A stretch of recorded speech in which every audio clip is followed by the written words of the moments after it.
Afghanistan has always had a very difficult past, full of war and fighting. After 9/11, it became an important place in world politics. Many people don't know, but Afghanistan has a history of being a central point for many global conflicts.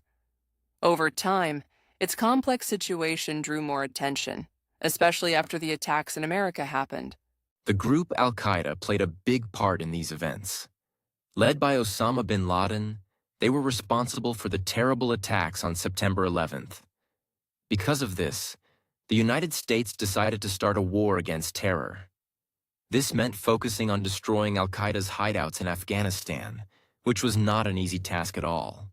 Afghanistan's terrain, with its mountains and rocky places, makes it very challenging for any army.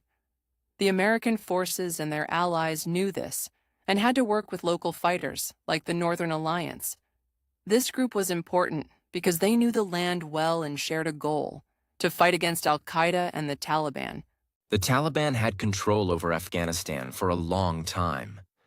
Life under their rule was very hard for many people, especially women. Women lost many of their rights and freedoms. They were forced to follow strict rules like wearing the burqa, and they could not work or study. This created a very difficult atmosphere in Afghan society. After years of war, Afghanistan was in chaos, drawing the attention of new power groups. Out of this chaos, the Taliban emerged. They were mainly Pashtun fighters and gained support from some locals because they promised to end corruption and violence. Many people were tired of the endless fighting and saw them as a solution. However, this view quickly changed as the Taliban gained more power and became more extreme in their actions. Once in control, the Taliban imposed strict Sharia law. It was not just about governance, but about limiting freedom. They enforced rules very harshly, especially against women. Women lost their rights to work, study, and even leave their homes without a male relative. This was not just a change for women. It also reshaped Afghan society harshly.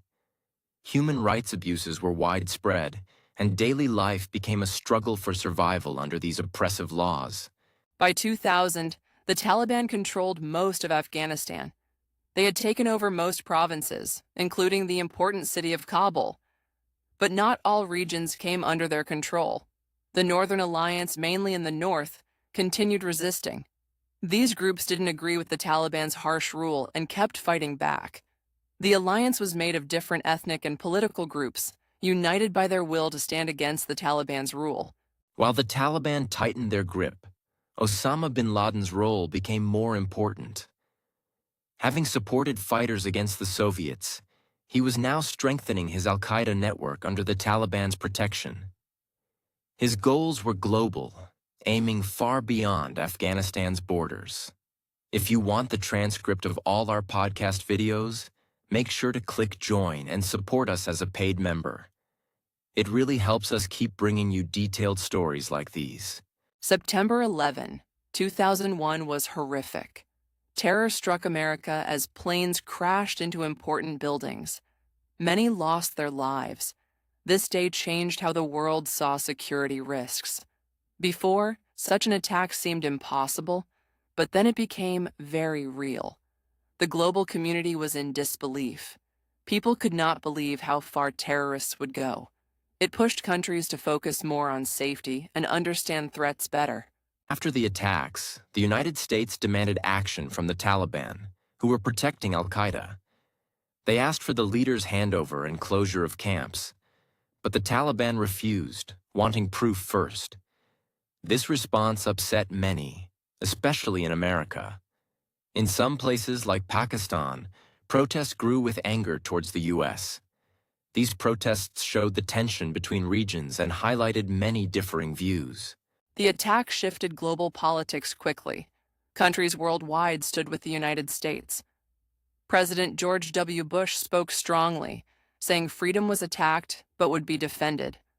Operation Enduring Freedom began as a response. The name was important.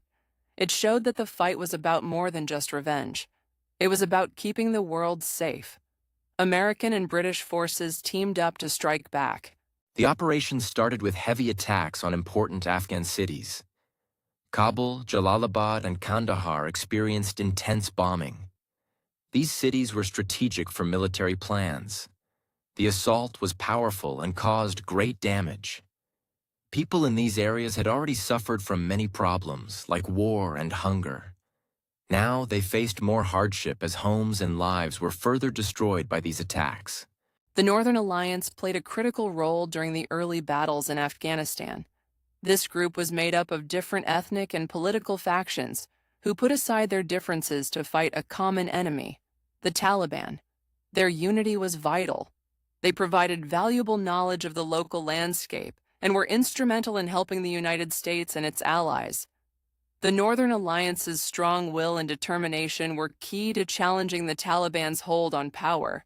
As the battles began, air and ground operations were launched against the Taliban. These operations involved heavy bombing of strategic locations. The goal was to weaken the Taliban's control and infrastructure. However, this also led to increasing destruction and hardship for many people living in these areas. The effects of the bombings were felt far and wide, causing disruptions in daily life and inflicting significant damage on communities. One of the most difficult battles took place in Mazar-e-Sharif, a city of great importance for transportation. The Northern Alliance, with air support, faced intense fighting from Taliban forces. Eventually, through great effort, they managed to capture the city. This victory was significant as it opened a path for further advances and provided much-needed supplies and aid to the people. The fall of Mazar-e-Sharif marked a turning point in the military campaign. As the Taliban suffered defeats, they began retreating from various regions, including the capital, Kabul. When the Northern Alliance and allied forces reached Kabul, they found that the Taliban had already left. The capture of Kabul was a major success, but came at a high cost. The city was left in ruins, with damaged infrastructure and displaced people. Many residents had hoped for a return to normalcy, but rebuilding would take time and effort. As the war in Afghanistan went on, the impact on civilians became a serious issue. Many people were caught in the middle of the fighting and suffered greatly. Bombings and battles made everyday life difficult and dangerous. The number of civilian deaths rose, and a lot of people lost their homes and had to move to safer places. This created a massive humanitarian crisis in the country. Refugees faced huge problems too. Many had to leave their towns quickly, without enough time to take food or belongings. Camps were overcrowded, lacking basic needs like food, clean water, and shelter. The winter made things worse, with cold temperatures and not enough clothing or blankets to keep warm. These conditions were very tough, especially for children and the elderly, who were the most vulnerable. There were also many protests in neighboring Pakistan. People there were angry at the United States and their military actions. Demonstrations often included burning flags and photos of American leaders. This tension increased the difficulties in the region, making it harder for aid organizations to do their work. The political situation was complex, with many groups having different interests and goals. Inside Afghanistan, the continuous conflict worsened the already fragile infrastructure. Roads were damaged, making travel and transport difficult. The war had left major cities like Kabul in ruins, with broken buildings and collapsed bridges. Schools and hospitals were hit hard too, leaving people without access to basic education and medical care. Rebuilding these essential services would be a massive challenge and not a quick fix.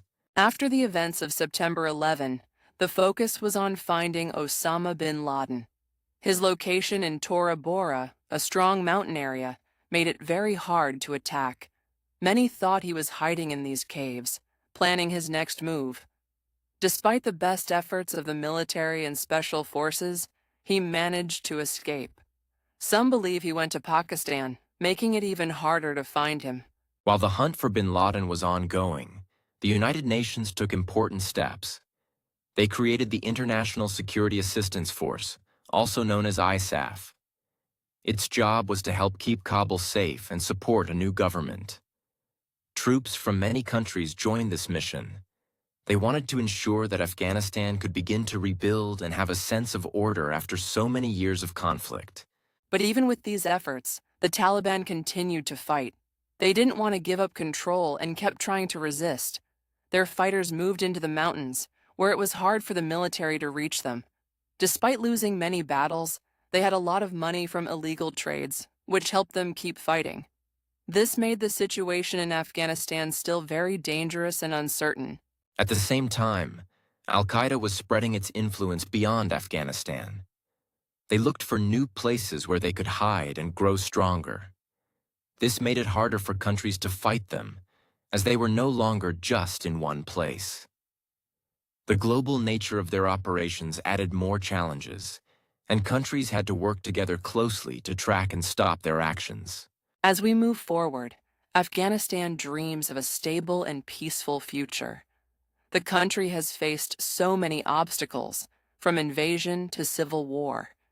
Yet the people remain hopeful for stability and self-governance.